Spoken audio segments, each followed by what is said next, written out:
నమస్కారం ఫ్రెండ్స్. ఈ మధ్య మన సోషల్ మీడియాలో మన తెలుగు ఇండస్ట్రీలో ఒక సినిమా పేరు మారుమోగిపోతుంది. అదే రోషన్ మేకా అండ్ అనస్వర రాజన్ నటించిన చాంపియన్ మూవీ. రాబోయే దాడి పెద్ద ఎత్తున జరగబోతుంది. ట్రైలర్ చూస్తే ఇది ఒక స్పోర్ట్స్ డ్రామా లాగా, ఒక ఫుట్బాల్ ప్లేయర్ కథలాగా అనిపిస్తుంది. 1948 కాలంలో లండన్ వెళ్లి ఆడాలని కలలు కనే ఒక కుర్రాడి కథ ఇది. కానీ ఈ సినిమాలో కేవలం ఒక ఆట గురించి మాత్రమే కాదు, ఈ కథ వెనుక ఒక మారణ హోమం దాగి ఉంది. ఫుట్బాల్ మైదానం నుండి కథ ఎప్పుడైతే ఒక డ్రామాకి షిఫ్ట్ అవుతుందో అక్కడ రక్తం ఏరులై పారింది. ఈ గ్రామం పేరే బైరాన్పల్లి. బైరాన్పల్లి ఎవరి ముందు మోకరిల్లదని ప్రపంచానికి చాటాలి.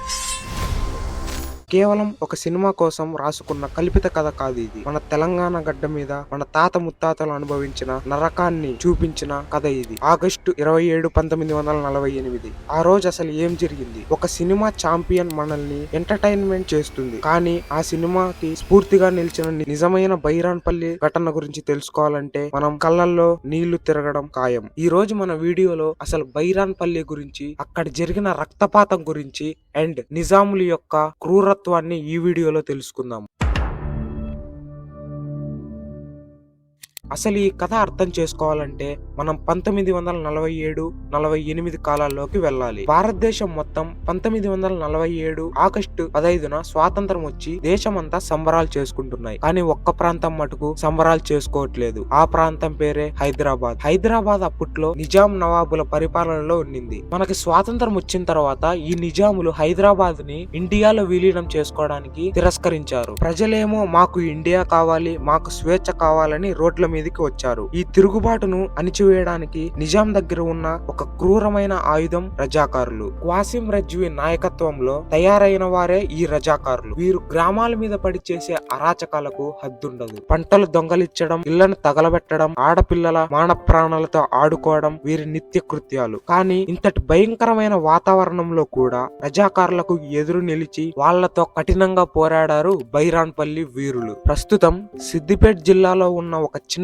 గ్రామం పేరే బైరాన్పల్లి. దీన్ని ఇప్పుడు మనం వీర బైరాన్పల్లి అని పిలుచుకుంటున్నాం. బైరాన్పల్లి మామూలు ఊరు కాదు, ఇది ఒక కోట. ఇక్కడి ప్రజలు రజాకారులకు భయపడి పారిపోలేదు. గ్రామం నది ఒడ్డున ఉన్న ఒక బురుజు అంటే వాచ్ టవర్ ఇప్పటికీ ఆనాటి పోరాటానికి సాక్ష్యంగా నిలబడి ఉంది. ఆ రోజుల్లో బైరాన్పల్లి యువకులు ఇమ్మడి రాజిరెడ్డి, దుబ్బారి రామారెడ్డి లాంటి నాయకులు ఆధ్వర్యంలో ఒక రక్షణ దళయం ఏర్పడింది. వాళ్ళ దగ్గర మిషన్ గన్నులు లేవు, ఉన్నదల్లా వడిసెల్లి రాళ్లు, నాటు తుపాకులు మరియు గుండె ధైర్యం. రజాకారులు గ్రామంపై దాడి చేయడానికి చాలా సార్లు ప్రయత్నించారు, కానీ ప్రతిసారి గ్రామస్తులు ఆ వాచ్ టవర్ మీద నిలబడి కాపలా కాస్తూ రజాకారులు వచ్చినప్పుడల్లా ఆ వడిసెల్లి రాయలతో తరిమి కొట్టారు. ఇక్కడ మీకు ఒక డౌట్ రావచ్చు, రజాకారులు మరియు నిజాములు కేవలం ఈ ఒక్క గ్రామాన్ని ఎందుకు టార్గెట్ చేశారు అని మీకు ఒక డౌట్ రావచ్చు. మిత్రులారా, నిజాములు టార్గెట్ చేసింది కేవలం ఈ ఒక్క గ్రామాన్ని మాత్రమే కాదు. ఎవరెవరైతే నిజాం పరిపాలనకు వ్యతిరేకంగా పోరాటం చేస్తారో వాళ్ళందరినీ టార్గెట్ చేశారు. కానీ బైరాన్పల్లి ప్రజలకు 3 ముఖ్యమైన డిమాండ్లు ఉన్నాయి. నెంబర్ 1, రజాకారులు దేశంలోంచి వెళ్లిపోయి ఇండియాలోకి కలవాలి. సెకండ్ది, రజాకారులు దేశంలోంచి వెళ్లిపోవాలి. అండ్ థర్డ్ది వచ్చేసి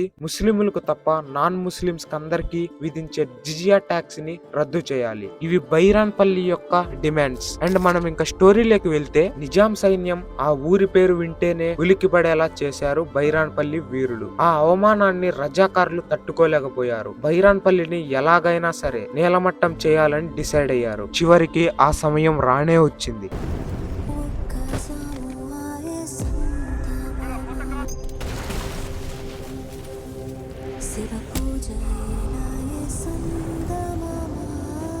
ఆగస్టు 27, 1948. అప్పటికే గ్రామస్తులందరూ రాత్రంతా కాపలా కాసి అలిసిపోయి ఉన్నారు. తెల్లవారుజామున వాన పడుతుంది. ఇవాళ రజాకారులు రారులే అని గ్రామస్తులందరూ అనుకున్నారు. కానీ అదే అనువుగా భావించి వందలాది మంది రజాకారులు, నిజాం పోలీసులు ఒక్కసారిగా గ్రామాన్ని చుట్టుముట్టారు. అది యుద్ధం కాదు, అది ఒక వేట. ఊరిలోకి చొరబడి రాక్షసుల్లాగా విచక్షణ లేకుండా కాల్పులు జరిపారు. బురుజు మీద కాపలా ఉన్న వారిని కిందికి దించి కాల్చి చంపారు. దొరికిన వాళ్ళని దొరికినట్లు హతమార్చారు. ఈ ఘటనలో జరిగిన ఒక ఘోరమైన దృశ్యం గురించి చరిత్రకారులు చెప్తుంటే ఒళ్ళు గగ్గురు పుడుస్తుంది. ఆ దుష్ట రజాకారులు తమ తుపాకీ గుండ్లను సేవ్ చేసుకోవడానికి గ్రామస్తులని ఒకరు వెనుక ఒకరు నిలబడమన్నారు. అలా ఒక వరుసలో 2-3 నిలబడితే ఆ రజాకారులు తమ తుపాకీలతో మొదటున్న వ్యక్తి ఛాతీ మీద కాల్చేవారు. అలా కాల్చితే వెనకలున్న వారు కూడా చనిపోయేవారు. మనిషి ప్రాణాలంటే వారికి అంత చులకన, ఒక ఆటలా చంపేవారు. ఇంకా అక్కడున్న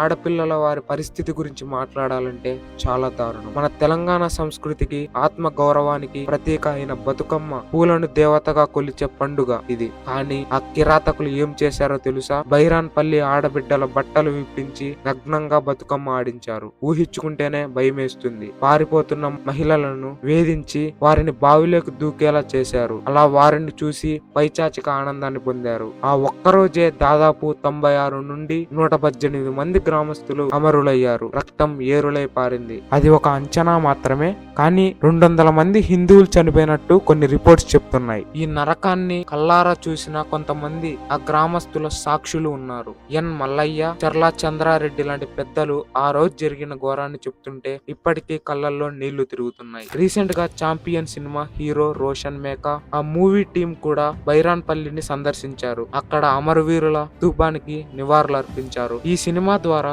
ఆనాటి చరిత్రను ప్రపంచానికి తెలియజేస్తామని మాట ఇచ్చారు. సో ఫ్రెండ్స్, ఛాంపియన్ సినిమా రేపు థియేటర్ లో రిలీజ్ కాబోతుంది. ఈ సినిమా మిమ్మల్ని థ్రిల్ చేయొచ్చు, కానీ ఆ థ్రిల్ వెనుక ఉన్న బైరాన్పల్లి వీరుల త్యాగాన్ని మటుకు మర్చిపోకండి. ఆ తర్వాత కొద్ది రోజులకే ఆపరేషన్ పోలో జరిగింది. చివరికి మన హైదరాబాద్ కు స్వేచ్ఛ వచ్చింది. 1948 సెప్టెంబర్ 17న మన హైదరాబాద్ కు స్వేచ్ఛ వచ్చింది. ఆనాడు వాళ్ళంత పోరాటం చేయకుండా ఉండింటే ఇవాళ హైదరాబాద్ కూడా నిజాం పరిపాలనలో ఉండేది. ఈ నిజాములంత క్రూరులు, దుష్టులు ఇంకొకరుండరు. రాక్షసుల్లాగా అమాయక ప్రజల్ని విచక్షణ లేకుండా కాల్చి చంపారు. సో ఇది ఫ్రెండ్స్ ఛాంపియన్ సినిమా యొక్క రియల్ స్టోరీ. ఇదేదో ప్రమోషన్ వీడియో అనుకోకండి, ఇది మన చరిత్ర. ఇవాళ ఒక పెద్ద సినిమా వస్తేనో లేదంటే ఎవరైనా యాక్టర్స్ చెప్తేనో చరిత్ర బయటపడుతుంది. ఇలాంటి సంఘటనలు కొన్ని వందల సంఖ్యలో జరిగాయి, కానీ వాటి గురించి చాలా తక్కువ మందికి మాత్రమే తెలుసు. Example Devakottayya incident. దీని గురించి అసలు చాలా మందికి తెలియదు. మీరు యూట్యూబ్ లో దేవకొట్టయ్య అని సెర్చ్ చేసినా కూడా దాని గురించి అసలు ఏ చరిత్ర రాదు. సో మరుగుపడిపోయిన మన చరిత్రను మనమే తెలుసుకోవాలి. ఛత్రపతి శివాజీ మహారాజు గారి గురించి, శ్రీకృష్ణ దేవరాయలు గారి గురించి, ఇంకా ఎందరో రాజులు, చారిత్రక సంఘటనలు, చారిత్రక ప్రదేశాల గురించి తెలుసుకుంటే యాజ్ ఏ ఇండియన్ గా మనం చాలా ప్రౌడ్ గా ఫీల్ అవుతాం. ఇలాంటి ఎన్నో ఒళ్ళు గగ్గురు పుడిచే చారిత్రక సంఘటనలకు ప్రతీక మన భారతావని. సో వీటి గురించి తెలుసుకోవడం మన కనీస కర్తవ్యం, తెలుసుకొనే తీరాలి అనేది నా ఒపీనియన్. సో ఇది ఫ్రెండ్స్ ఇవాల్టి వీడియో, అండ్ జై హింద్.